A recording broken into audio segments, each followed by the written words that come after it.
You're watching Public Affairs. Berkowitz is my name and politics is our game, and we will be doing lots of politics and public policy this evening because we have as our guest Cook County Commissioner Mike Quigley, who knows a lot about politics and public policy. On this show, we're going to run the gamut from county issues, perhaps to state issues, perhaps to national issues. So stay tuned. Don't turn that dial.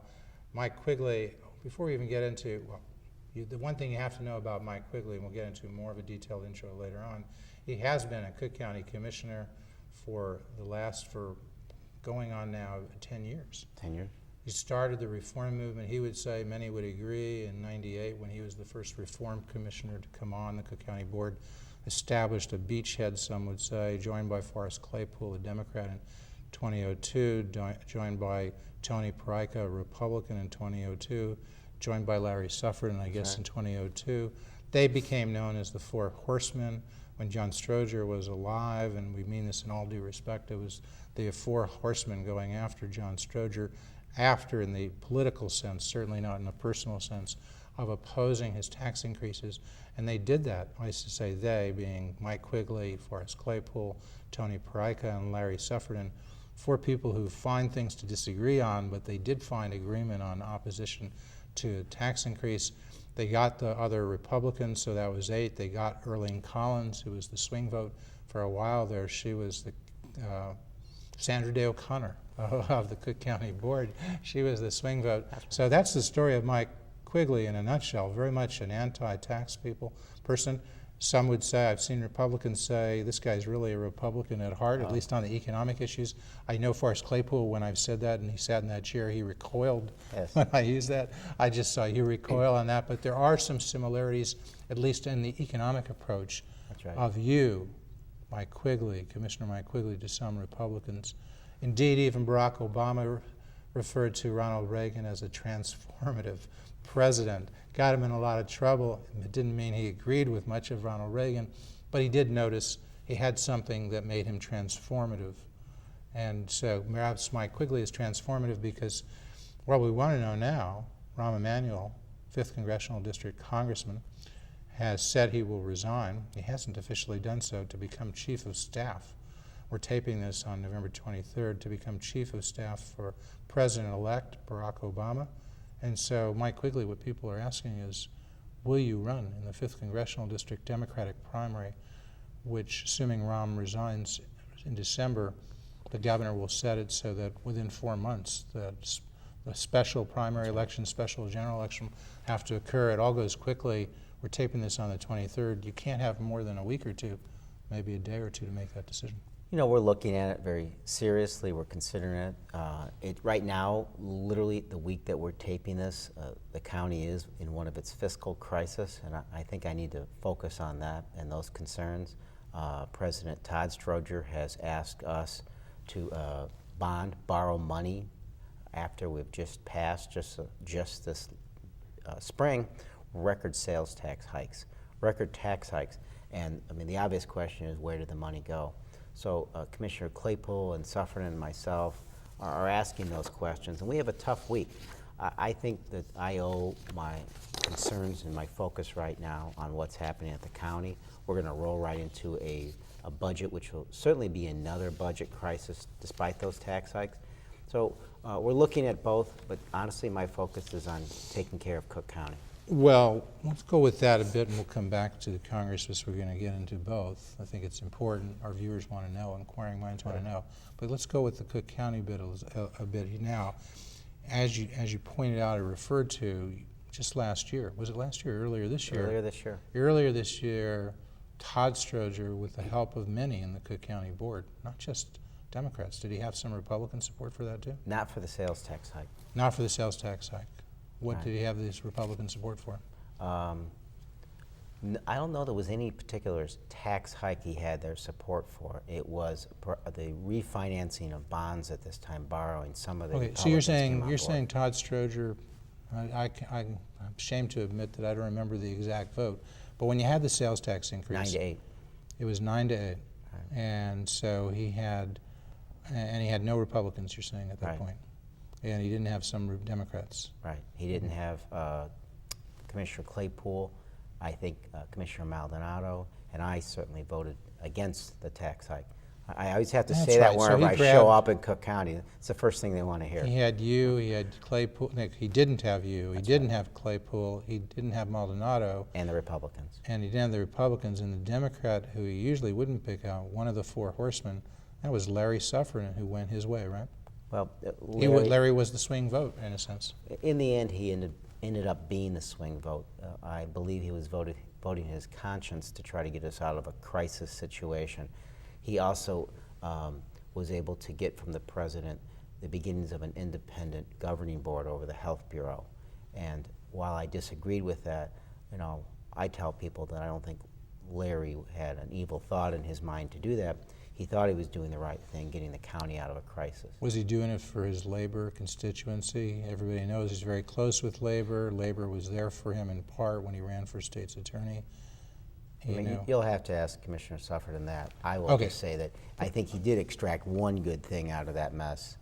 The Independent Health Board, That's which we'll right. get to in a second, but the tax increase was supposed to be, or was estimated it would bring in about $500 million, about a 15% increase in your revenue for your $3 billion plus budget, right? It's now saying he won't bring in that much money because the economy's down, is that right? That's right. Well, How much additional revenue will you get as a we result of that don't tax have a increase? clear picture of that for a couple reasons. First, we only have started to collect it, so we only have a couple months of revenue from the sales tax, new sales tax for this year. In addition, the economic downturn has meant a decrease in sales tax revenues everywhere. I think you could make the argument that we added to that downturn.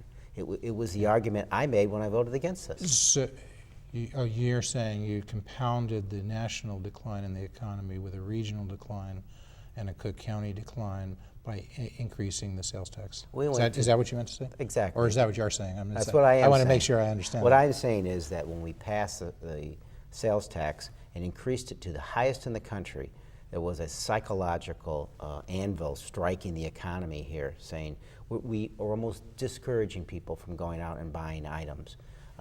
Or to go to another county and buy items. Is It what some would encouraged say. them to Go to shop Lake elsewhere. County, especially if you're on the border. Sure. It gets to be a significant difference. That and prior tax increases, some would say the sales tax in some areas would be 7% outside of Cook County, and right across the border in Cook County might be 10%. Well, to the northern part of Cook County, they went to Lake County, Illinois. Right. The southern part of Cook County could go to Lake County, Indiana, where a lot of things are much cheaper. Or into the including west cigarettes. to Page County. That's right. And so you drove them out, was what you might say, and certainly helped to accelerate a decline in the economy, Right. which now you're suffering from more because now it drives down the tax revenue. Well, we're on the downside receive. of that revenue slope that we helped create. All right, and so assuming that's the case, that you don't get as much additional revenue as you thought, or put more accurately, you get additional revenue, but since it's going down for other reasons, the total revenue will be less than you might have anticipated. I think I've stated that right. Right. And how much less will it be, and is that a problem that has to be dealt with by the Cook County Board, either in further tax increases or more borrowing or less spending?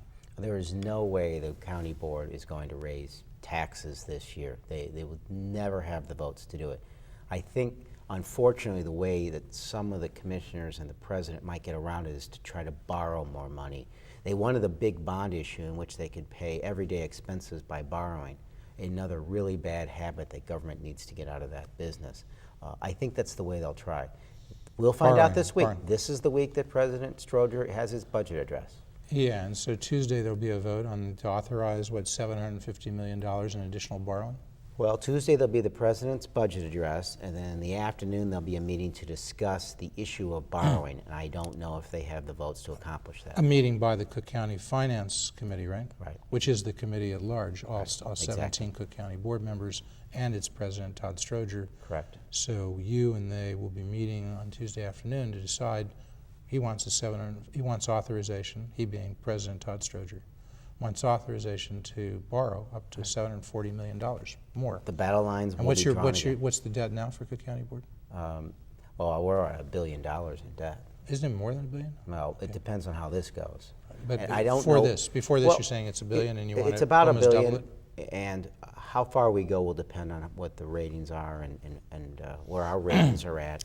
But he's talking about 200. Excuse me. He's talking about 220 million for a self-insurance fund to borrow for that, 110 million for pension payments to be made, and 340 million for construction projects. Yeah, I got that right? I think that that's going to be changing. We also have a very large line of credit that they approved. We haven't spent it yet, but it's a concern that it's out there as well.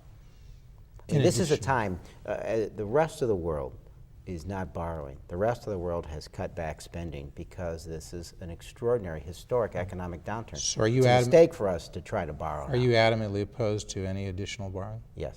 And you would so vote? Yes. No compromise? No compromise. Because you know people say this, and it's got to be fair, you got to say this, is that you've made compromises in the past. You made compromises when he came in, right? You were sort of going with Todd Stroger. Never compromised to raise taxes. In fact, what did you compromise to do? When President Stroger cut the budget, his first budget, the first time Todd Stroger had a budget, he cut. And I had publicly said, if you cut and don't raise taxes, I'll vote for that budget. Now, it had a lot of other controversial issues to it, but none of them included a revenue increase. So I wanted to be consistent. Since then, he's gone over to the dark side and asked for more revenues. I think I've been consistent. So you think so, and you don't regret that? I mean, some people No. say, you had a chief of staff, what was her name, Jennifer Kohler, right? Yes. She went to work for Todd Stroger? She works now for the chief judge in the Juvenile Justice Department. Now, They but work didn't at she County go Home. initially to work for Todd Stroger? Well, that's because they control it. But she's not working for the president. She's working to help the kids at the juvenile detention facility. But some people said that was the trade. You'd make the deal, get a little friendlier to Todd, he'd hire one of your people. Nope. Nothing to that? You deny that unequivocally? Never happened. Do you feel like, okay, the rest of the county board, what's your guess now? Will they go ahead with this borrowing?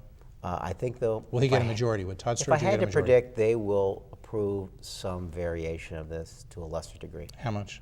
I don't know. But all of it's unsafe because it puts too much of a burden on the taxpayer in terms of debt payments? We have too much debt now. I believe that if we have a reconfiguration of our debt that saves money because of lower interest rates, that's one thing. But I don't think you borrow any additional money. Is the county retrenching at all? I mean, some have argued that the collective bargaining agreements that have been reached and continue to be reached provide for a 12.75% increase in the labor costs for those union employees over 3 years for a variety of unions that there's negotiated. Is that right? Is that happening? Well, there have been some labor increases. Most of them are pretty close to the cost of living, but they can't be from now on. We just approved them, but they were sort of retroactive, so you really can't stop those now. The bigger issue is we have to work with our labor partners and say, look, guys and women, we need to restructure and streamline this county. From the day I got into Cook County, I started writing reports in great detail, reinventing Cook County. That meant consolidation, streamlining, and efficiencies. And most of it dealt with middle and upper management. Would have saved us millions and millions.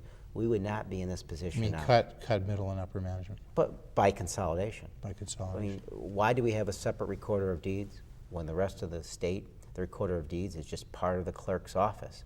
Why do we have 5 agencies that deal with getting tax bills out and collecting that money? Really, you only need 1. But when you fight that, you're fighting the status quo and turf You're power fighting and jobs. patronage and jobs. Exactly. But had we passed those measures 10 years ago, we wouldn't be paying for everything now. But John Stroger was president then. You were fighting him, as we pointed out then.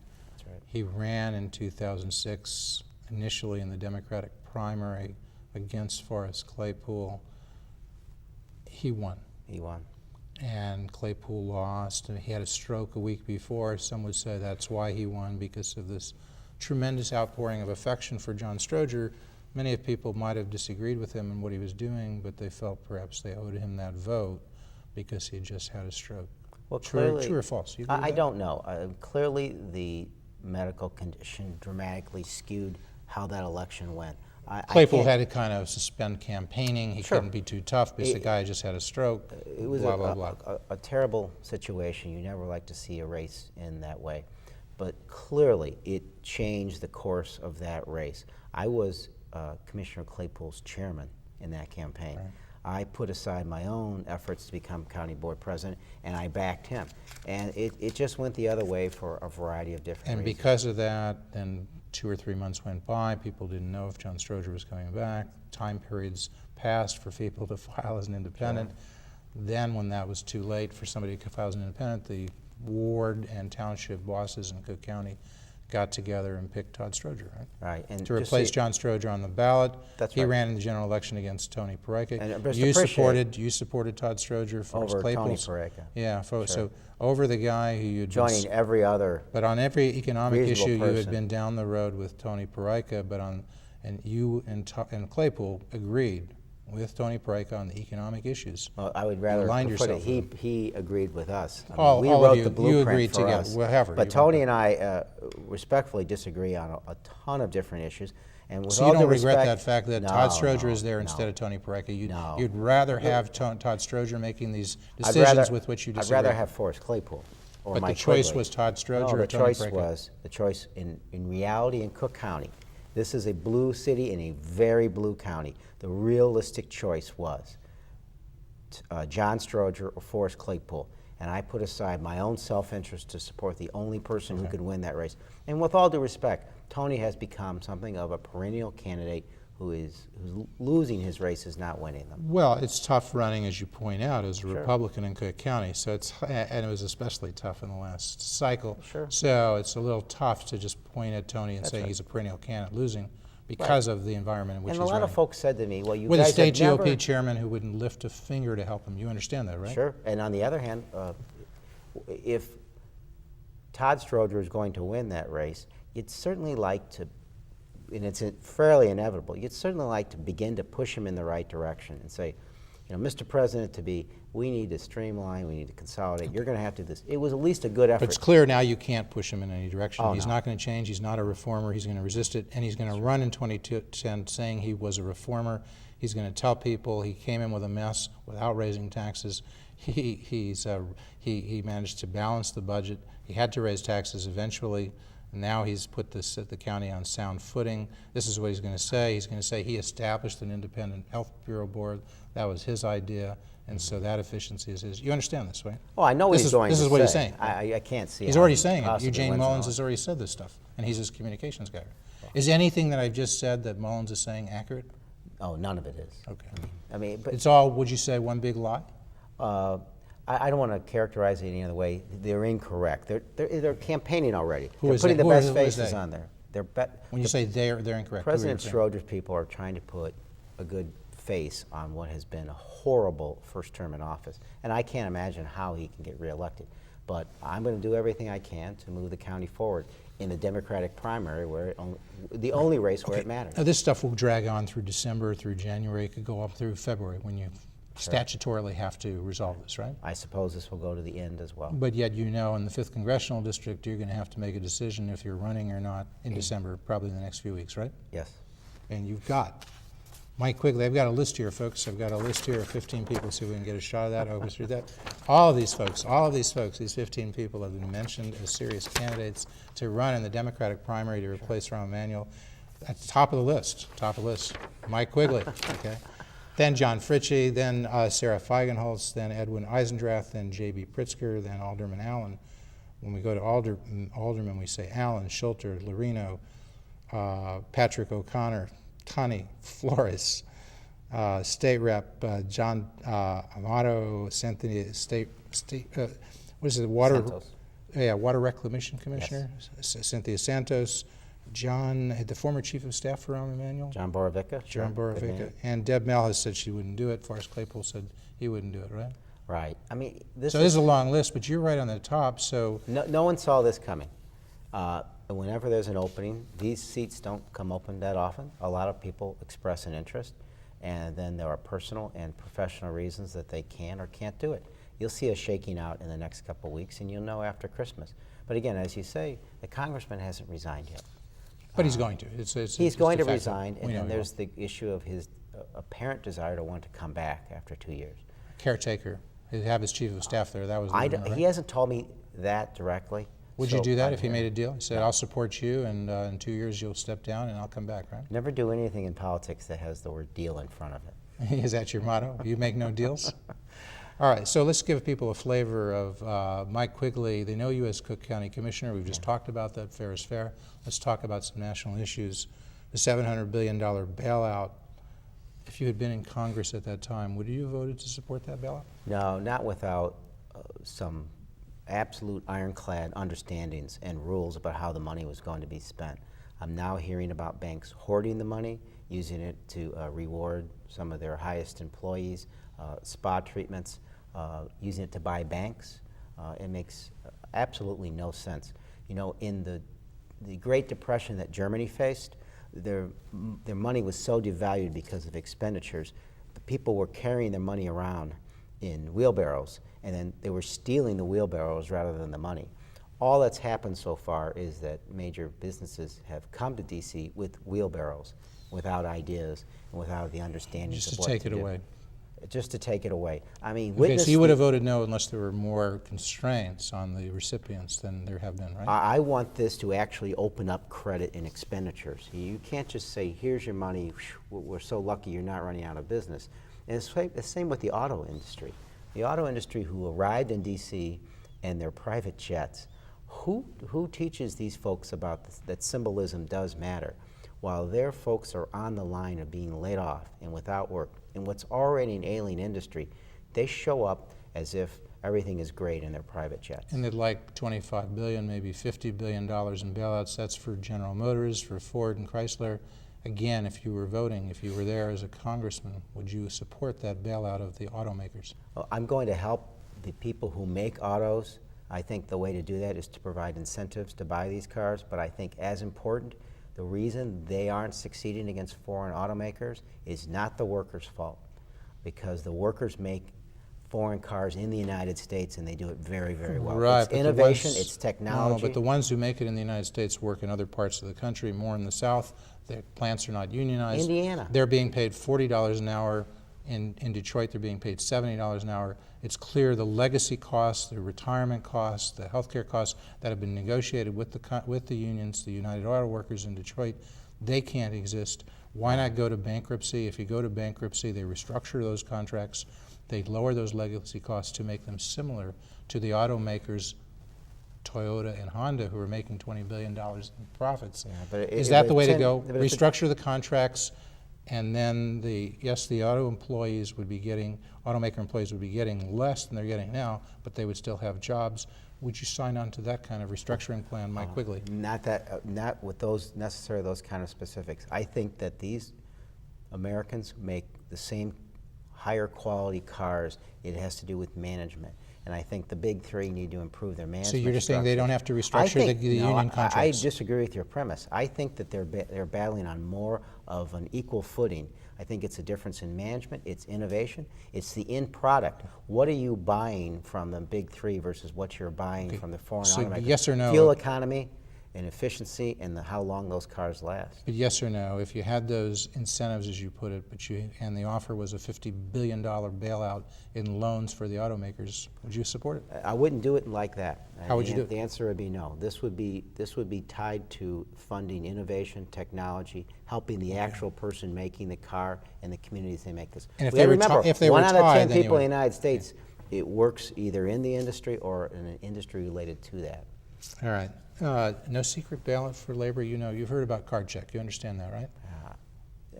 The unions want the right to, instead of having an election to see whether employees want to choose in a secret ballot democratically with a small d, that union to represent them. That's the law now. The unions want to change the law so as the people who are opposed to this, some tough guy can walk up to you and say, could you sign this card saying, we want you to authorize it. It's called card check because you've checked that card. Do you support card check, Mike Quigley? No, labor is not the enemy here, is my answer.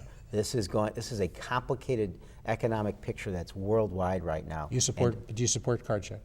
I'm not even going to get into the card check right now because it is taking 1/50th of the bigger issue here. It all has to come together. And in the end, if labor has to make concessions, it is the same time that the management has to make concessions. So it's part of a bigger picture. I'm not going to pick one part and say it's labor's fault. They have to solve this issue before we go forward. I think the bigger issue is management and the mistakes that they have made.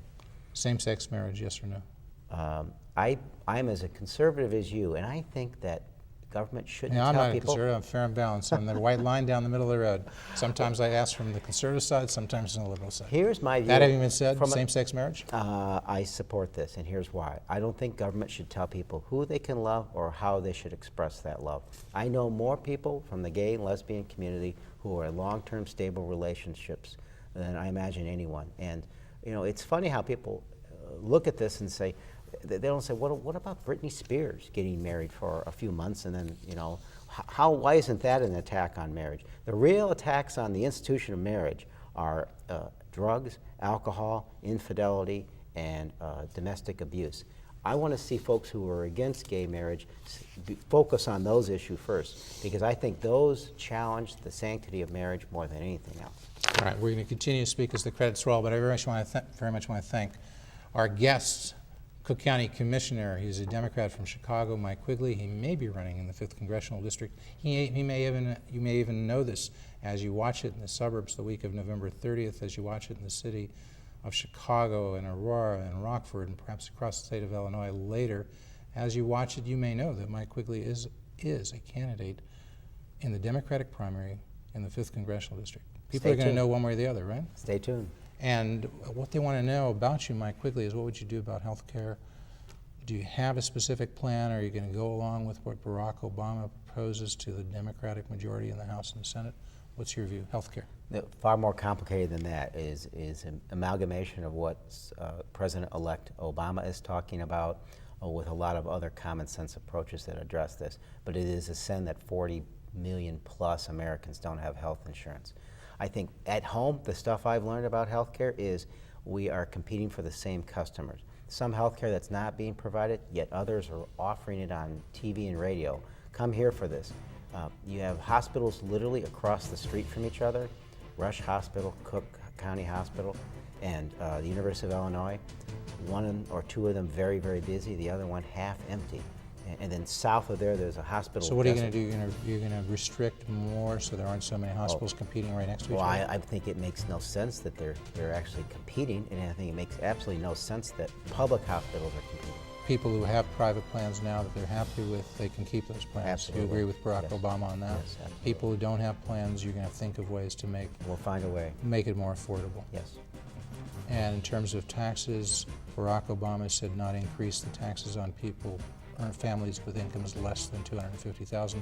Over $200,000 or $250,000, yes, raise their taxes. You agree? I don't agree in any tax increase. So you differ across with the board. Barack Obama On the that. tax issue. I think in this town downturn, you cannot ask anybody for more money. Term limits, you think people ought to have a specific limit, say 6 years as a congressman? I think it depends. I think if you do that to congressmen, you're going to lose a lot of institutional memory that's involved with this. I do believe in term limits more locally.